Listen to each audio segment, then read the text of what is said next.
Bonjour à tous et bienvenue sur cette série d'audio et que brillent nos étincelles de vie.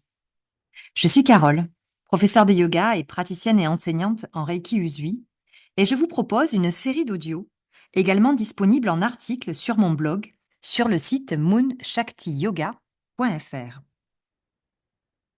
Ces quelques articles et audios sont autant de petits cailloux semés sur votre chemin afin de vous partager ce que j'ai pu vivre, comprendre et identifier comme essentiel à avoir en tête lorsque l'on est sur un chemin de conscience. En espérant que ces quelques idées nourriront votre chemin d'amour et de lumière et vous aideront à avancer sur votre processus d'alignement et de retour à votre unité et votre sécurité intérieure. À travers notre évolution de conscience individuelle, c'est la conscience collective qui évoluera, pour un monde plus doux et apaisé, je le souhaite de tout cœur. Et m'y attelle chaque jour, en travaillant honnêtement sur moi-même d'abord, puis en accompagnant les belles âmes qui viennent à moi, que ce soit à travers mes cours de yoga, mes soins, mes accompagnements Reiki, mais aussi les rencontres du quotidien. Soyez le changement que vous voulez voir dans le monde. Voilà ce que disait Gandhi. Alors que Ramana Maharshi disait se transformer soi-même, c'est transformer le monde entier. Le soleil brille, tout simplement. Parce qu'il brille, le monde entier est plein de lumière. Se transformer soi-même est un moyen de donner de la lumière au monde entier.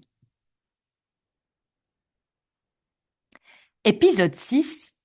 Si j'étais toi, mais tu n'es pas moi. Et oui, qui n'a jamais dans sa vie, en réaction au récit d'une situation vécue par l'autre, répondu par si j'étais toi, je ferais comme ça, ou quelque chose du genre, ou enchaîné en guise de réponse par le récit de sa propre histoire et une situation similaire. Cette situation éveille en moi deux réflexions. La première est que, comme chaque être est unique, à chaque situation vécue correspondent des réactions individuelles et différentes, et que ma réponse m'appartient et qu'il est impossible de ressentir à la place de l'autre. On ne peut donc en effet que l'éclairer avec notre vision en offrant un point de vue distinct, et ces visions peuvent logiquement être différentes tout en acceptant l'autre pour ce qu'il est. Deuxièmement, il peut être tout simplement déplacé ou même malvenu de répondre directement en ramenant l'attention à soi, car la personne recherche peut-être juste une écoute, rien de plus. C'est le meilleur moyen pour que celle-ci se ferme, attendre que vous terminiez votre récit et n'ose plus à l'avenir se confier à nouveau. Et je sais de quoi je parle, car bien des fois depuis mon enfance, ma nature discrète m'a permis d'observer ces déséquilibres au sein des relations. Ce fut le cas notamment d'échanges avec des amis proches, qui devenaient au fil des échanges des conversations unilatérales, où elles parlaient et moi j'écoutais, en retrait, alors que j'aurais juste aimé un peu d'attention ou de réconfort. Peut-être vous reconnaîtrez-vous dans l'un ou l'autre des protagonistes. Et si vous vous reconnaissez honnêtement dans la personne qui a tendance à monopoliser l'attention, eh bien peut-être cela vous aidera-t-il à écouter davantage à l'avenir. Et peut-être que cela incitera les plus timides à oser exprimer ce dont ils ont besoin à leurs proches et à reprendre leur place et oser exister. Je vous invite pour cela à réécouter l'épisode 5 sur l'effet miroir. Une lecture énergétique de cette situation du point de vue de la personne qui ne s'est pas contentée d'écouter pourrait être celle d'un chakra de la gorge déséquilibré, couplé peut-être aussi à un plexus solaire en excès. Car une personne qui a un chakra de la gorge équilibré parvient non seulement à exprimer qui elle est, mais également à être dans une véritable écoute de l'autre. Tout un programme, n'est-ce pas? Et d'autre part, n'oublions pas que le chakra de la gorge et le plexus de la personne qui se ferme et se met en retrait pourraient être considérés comme tout aussi déséquilibrés, mais en insuffisance cette fois-ci. Tout est question d'équilibre, encore une fois. Par ailleurs, n'oubliez jamais que chaque être est unique. Chacun a donc sa vérité propre. Et il est important que chaque être unique puisse être considéré avec sa singularité, indispensable au grand tout dont il constitue une particule.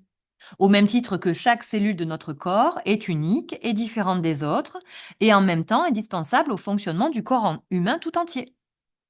Autre analogie, ça pourrait être celle du puzzle qui, pour être complet, doit avoir toutes ses pièces, et chaque pièce est différente des autres, unique, et à la fois complémentaire aux autres et indispensable pour que le puzzle soit complet. Jean-Paul Sartre disait: Chacun sa vérité est une formule juste, car chacun se définit par la vérité vivante qu'il dévoile. Il est donc indispensable, selon moi, d'accepter l'autre et sa vérité dans sa différence, et de s'accepter soi et sa vérité dans sa différence. Ça m'évoque bien des problèmes sociétaux à travers l'histoire, que ce soit des conflits liés au racisme ou à la discrimination d'êtres dits différents ou pas dans la norme. Et au passage, pourquoi la norme serait-elle le seul état acceptable ou tolérable?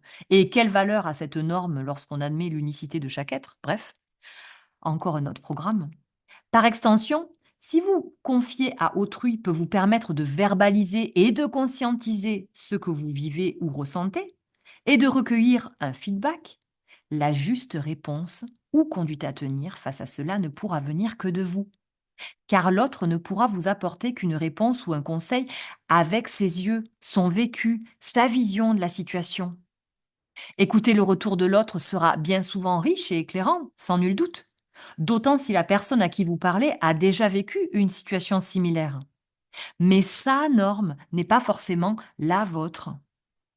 N'oubliez jamais que vous avez le droit d'avoir des réactions différentes, que la normalité est souvent toute relative. Ce qui paraîtrait normal aux yeux d'une personne, compte tenu du socle de croyances ancestrales, familiales, sociétales et même individuelles dont elle est empreinte, ne le sera pas forcément aux yeux d'une autre. Alors un conseil, si d'aventure vous entendiez quelqu'un répondre à votre confidence: Si j'étais toi, blablabla, activez votre vigilance. Prenez le temps de sentir si son conseil est juste pour vous. Comment votre corps réagit? Et avant tout, en vous aidant par exemple des outils de la communication non violente, exprimez à l'autre, si nécessaire, d'autant si c'est un proche, votre besoin, qui est peut-être simplement d'être écouté. Ce sera une belle preuve de respect et d'amour de soi que vous vous offrirez.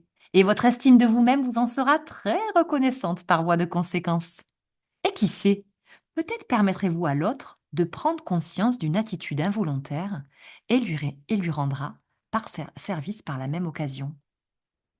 Et pour terminer cet épisode, une dernière citation, excusez-moi, empruntée, semble-t-il, à Goethe. Parler est un besoin, écouter est un art. Je vous dis à très vite pour un prochain épisode. Et en attendant, prenez bien soin de vous et que brillent nos étincelles de vie.